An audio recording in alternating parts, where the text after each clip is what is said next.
et il nous a mis en assemblée. Nous sommes l'assemblée, c'est-à-dire du Dieu vivant, le troupeau de Dieu.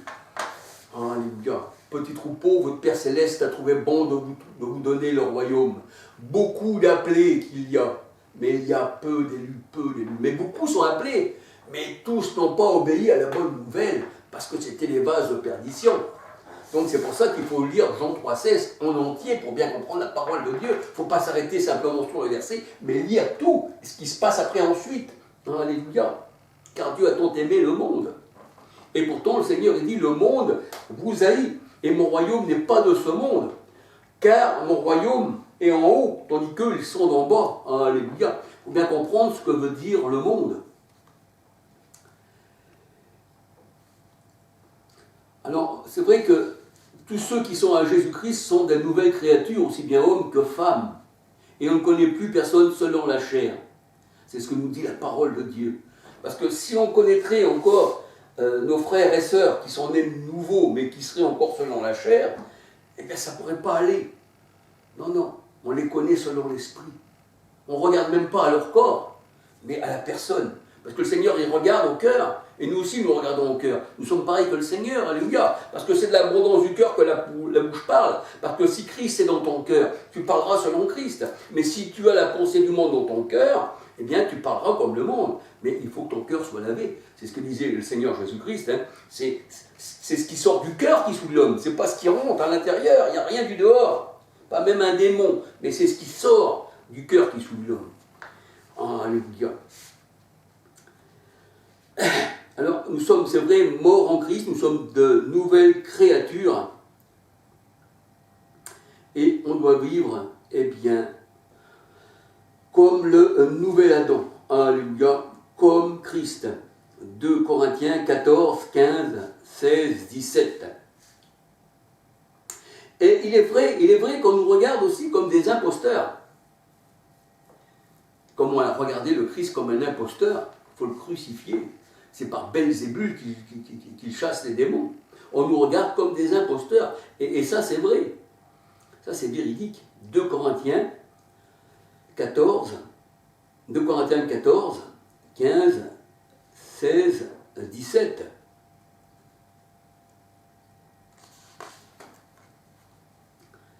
C'est pour ça que la parole de Dieu, elle dit, on nous regarde comme des imposteurs, quoique nous sommes véridiques. Comme des inconnus, c'est Paul qui dit ça, hein, comme bien connus. Comme quelqu'un qui est mort, mais comme bien vivant. C'est ce que nous dit la parole de Dieu. Comme étant châtié, mais pas mis à mort. Comme attristé, mais nous sommes toujours joyeux. Comme pauvres, et nous enrichissant, pour la prononciation, plusieurs. Comme n'ayant rien, mais nous possédons toutes choses. 2 Corinthiens 6, versets 8 à 10. 2 Corinthiens 14, versets 15, 16, 17. Il semble que je ne me suis pas trompé dans le verset.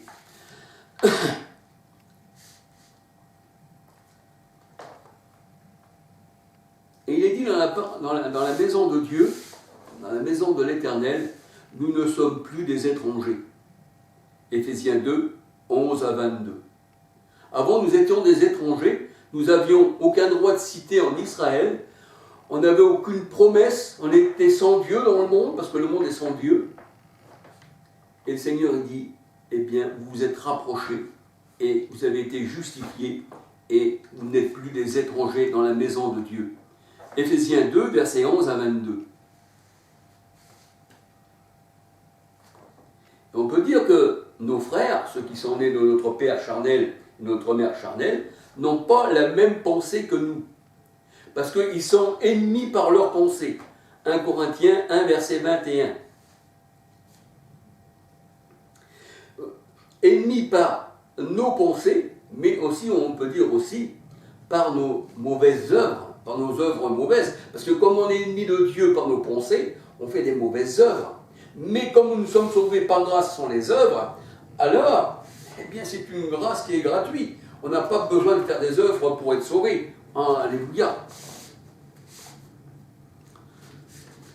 Et nous avons la pensée du Christ, la pensée spirituelle. 1 Corinthiens 2, 16. Et la parole de Dieu, elle dit que ceux qui ne sont pas régénérés d'esprit, qui n'ont pas la nouvelle naissance, qui n'ont pas reçu l'homme nouveau, qui ne sont pas de nouvelles créatures, eh bien, ils ne pensent qu'aux choses terrestres. Ils ne pensent qu'aux choses de la chair. Colossiens 3, versets 1, 2, 5, 6, 7, Éphésiens 2, versets 1, 2, 3. Pourquoi? Parce qu'ils n'ont pas revêtu l'homme nouveau. Donc, ils ne pensent qu'aux choses de la terre, aux choses matérielles. Colossiens 3, versets 8 à 11, 12.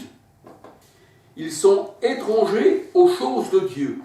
Éphésiens 2, 12.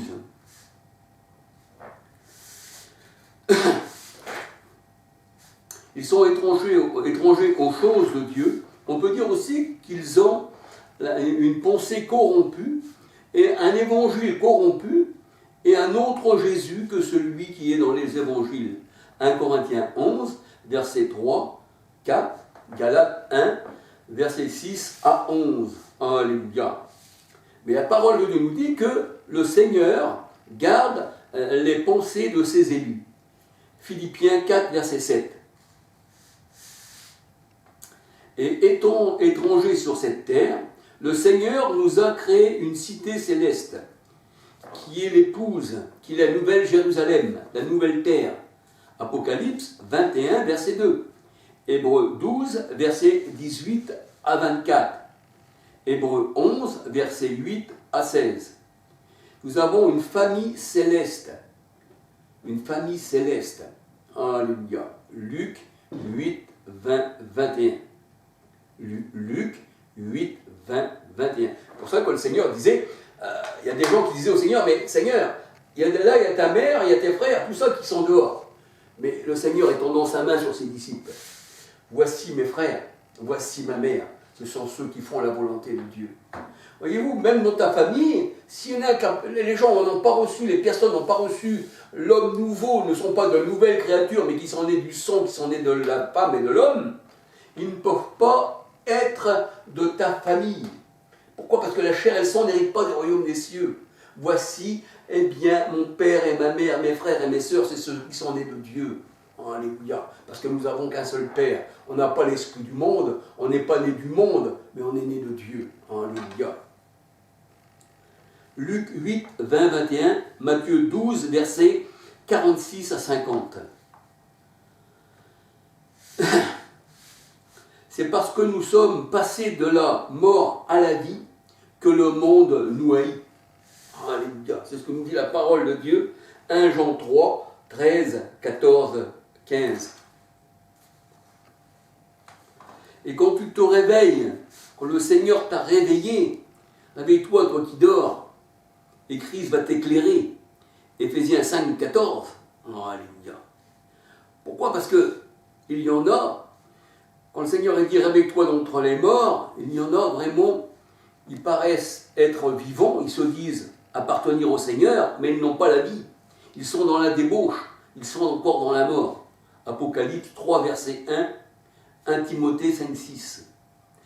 Réveille-toi d'entre les morts. Mais Seigneur, laisse d'abord enterrer mon père, et je vais te suivre. Laisse les morts enterrer leurs morts, et toi viens, suis-moi. Éphésiens 5, 14. Et Christ, eh bien, va t'éclairer. Et c'est là que ta lumière arrive. Alléluia. Parce que tu es une lumière dans ce monde. Matthieu 5, verset 14. On peut dire que les ténèbres n'aiment pas la lumière. Ils la rejettent. Jean 1, verset 5, 9. Ce sont des ennemis de la lumière. Il disait du Seigneur Jésus-Christ que c'était un Samaritain. Donc nous voyons même qu'il y a, comment qu'on appelle ceci, du racisme. C'était un Samaritain, qu'il avait un démon. Jean 8, verset 48. Mais nous voyons que le serviteur n'est pas plus haut que son maître. S'ils ont dit qu'il était un démon, ils le diront aussi de nous. Alléluia. Et le Seigneur, il dit dans sa parole, si le grain de blé ne meurt, il ne peut porter de fruits. C'est-à-dire, si tu n'es pas mort à toi-même, à toutes ces choses, et si tu n'es pas ressuscité en Christ pour avoir une nouvelle créature, tu ne peux pas avoir de fruits. Il faut premièrement que tu rentres dans la terre avec Christ, que tu sois crucifié et que tu ressortes comme une plante nouvelle qui porte un fruit nouveau. Et les fruits anciens sont partis. Et l'homme ancien, la femme ancienne est disparue. Et voici toute chose est devenue nouveau, nous dit la parole de Dieu. Alléluia. Que le Seigneur est merveilleux pour ses paroles merveilleuses. Alléluia. Ces paroles ne périront jamais. Seigneur, tu as les paroles de la vie éternelle, disait Pierre. Si le grain de blé ne meurt, il ne peut pas porter de fruits. Jean 12, versets 24-25. Et nous voyons quand le grain de blé est mis en terre et qu'il pousse, il porte du fruit. Ça veut dire que le blé s'est multiplié. Ça veut dire aussi qu'il a parlé. Ça veut dire qu'il a été en terre, il a accepté cet enterrement. Il fallait que l'homme ancien soit enterré, il fallait qu'il ressuscite et qu'il porte du fruit. Et on voit que le fruit, là, quand le Seigneur il parle, que le grain on donne plusieurs, eh bien c'est quelqu'un qui parle pour le Seigneur aussi. Parce que quand la parole sort de la bouche d'un élu ou d'une élue, eh bien ça veut dire c'est la semence, c'est la parole. Et la parole nous fait vivre. L'homme ne vivra pas seulement de pain, mais de toute parole qui sort de la bouche de Dieu. Alléluia. Jean 12, versets 24-25. Alors, si le grain de blé ne meurt, il ne peut porter de fruits. Jean 12, versets 24-25. Celui qui aime la vie de débauche la perdra. Et celui qui haït sa vie dans ce monde, eh bien, la conservera, qui dit le Seigneur, pour la vie éternelle. On peut dire aussi que le Seigneur, Jésus-Christ, était aussi un étranger dans ce monde de ténèbres. 1 Jean 5, 19, 20. Le monde entier est sous la puissance du mauvais. Et là, on voit que l'Éternel, dans ce monde de ténèbres, bien qu'il soit partout, bien qu'il dirige tout, et bien dans la pensée des gens, l'Éternel est un étranger dans ce monde de ténèbres. Jérémie 14, verset 8-9. Ils sont païens. Ils ont des religions, mais ils sont sans Dieu dans le monde. Et ils sont ennemis de Dieu. Éphésiens 2,12. Et le Seigneur dit que son royaume n'est pas de ce monde. Il est dans les cieux. Jean 8, verset 23. La parole de Dieu nous dit que l'homme qui est né de l'esprit, il est comme le vent. L'homme qui est né de l'esprit, il est comme le vent. Et nous savons que le vent, c'est aussi l'esprit. Alléluia. Parce que celui qui s'attache au Seigneur est à un avec lui. Le Seigneur dit, celui qui est né de l'esprit, il est comme le vent. Tu en entends le bruit, mais tu ne sais pas d'où il vient, ni d'où il va. Il en est ainsi de tout homme qui est né de l'esprit. Il en est ainsi de tout homme qui est né de l'esprit. Et nous sommes des esprits. Nous sommes comme le vent. Nous sommes comme notre maître. Alléluia. Jean 3, verset 7-8. Jean 8, verset 36. Et il prend, eh bien, il vient, la parole de Dieu nous dit, sur les ailes du vent. Alléluia. Psaume 104, verset 3. Et la parole de Dieu, elle dit, il a fait de ses ministres, de ses esprits, des vents. Et nous voyons que le Seigneur, eh bien, il est porté par les chérubins, sur les ailes du vent. Et il prend les vents comme son char. Ésaïe 66, verset 15. Alléluia. Eh bien, que le Seigneur vous bénisse abondamment. Alléluia. Si vous n'êtes pas né de nouveau, si vous n'avez pas reçu cet homme nouveau, cet Adam nouveau, 1 Corinthiens 15, verset 45 à 50, eh bien, vous n'avez pas en vous la vie. Et si vous n'avez pas la vie, vous êtes encore mort. Alléluia. C'est pour ça que le Seigneur dit, tu es passé de la mort à la vie. Gloire au Seigneur. Gloire à son nom. Un bonjour à tout le monde. À tout le monde. Alléluia. Que vous soyez tous bénis, que le Seigneur vous bénisse. Alléluia. Vous savez que la parole de Dieu, elle dit que la lumière brille dans les ténèbres. Oui, la lumière a brillé dans les ténèbres, mais les ténèbres ne l'ont pas reçue. Mais à tous ceux qui l'ont reçue, la parole de Dieu nous dit, elle a donné pouvoir, cette parole, cette lumière, de devenir enfant de Dieu. Et quand on devient enfant de Dieu, alors on n'est plus les enfants du monde. Et il y a une séparation pour ça que le Seigneur il dit, il y a une séparation entre moi et eux, une séparation entre Pharaon et le peuple de Dieu.